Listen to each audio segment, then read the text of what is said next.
У пациентки вторичное бесплодие, беспокоит боли ниже живота. По УЗИ обнаружили эндометроидную кисту яичника. Сделали гистероскопию гистероскопически без патологии. Зашли лапароскопом. В малом тазу свободная жидкость, геморрагическое образование левого яичника и множественные очаги эндометриоза в брюшине малого таза.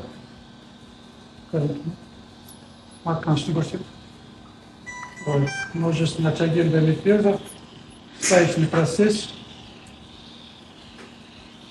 Эти эндометриозы удалим. Образование левого яичника, возможно, это эндометроидная киста, тоже удалим. Потом проверим, уже проходим с маточных проб.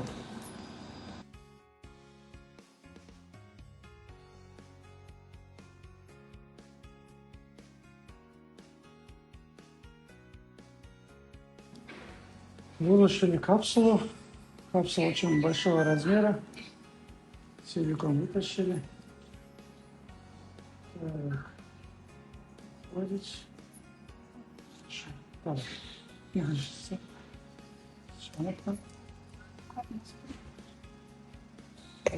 Можете здесь показать. Аж кусочек. Аж кусочек. Капсулы эндометроидной кисты. Мешочек. Все, теперь яичник восстановим, потом посмотрим. Очаги эндометриоза. Очаги эндометриоза все удалили, вот прижигали ложа. Это по передней стенке тела матки.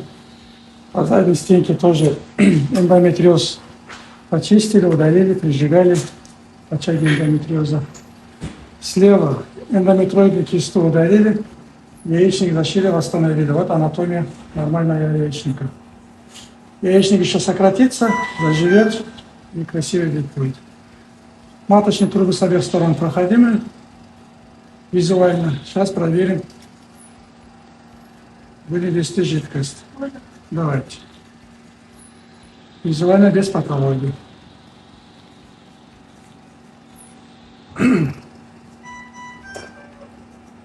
Слева, кажется, уже идет жидкость. Да. Слева жидкость проходит. Справа сразу показываем. Покажем справа. Справа тоже хорошо проходит. Хотите еще? Нет, все видно, капает. Маточные трубы с обеих сторон проходимы, яичники обычного размера с обеих сторон. Все, заканчиваем операцию.